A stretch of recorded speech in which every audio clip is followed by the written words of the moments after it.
anyone waving the Tibetan flag is shot. The ones courageous enough to demonstrate against the crushing force of Chinese dominance are the monks and the nuns.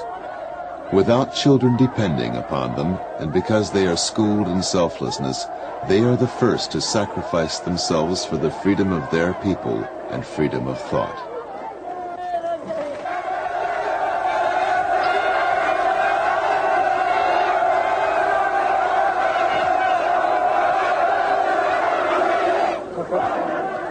On occasions like these, Chinese civilians join the police by the hundreds in venting their hatred of Tibetans.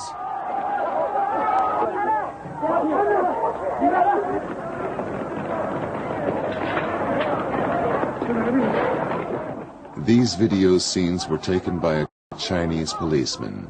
The tape was intended for later identification of demonstrators, but monks managed to corner him and remove the cassette from his camera.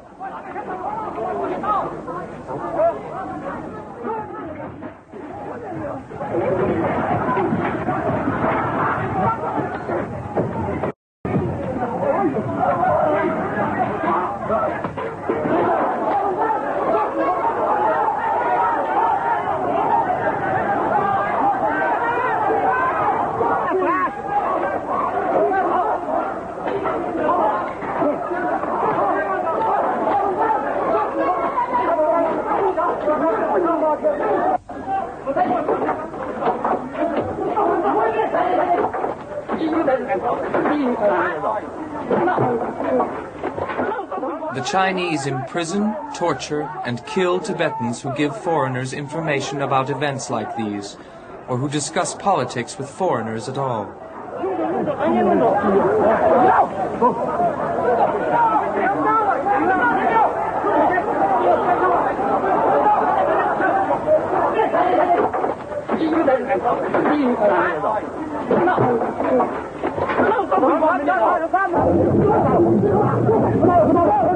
Only a Tibetan in exile with an Indian passport and who left Tibet immediately after the interview could give evidence of his experiences in a Chinese prison after arrest.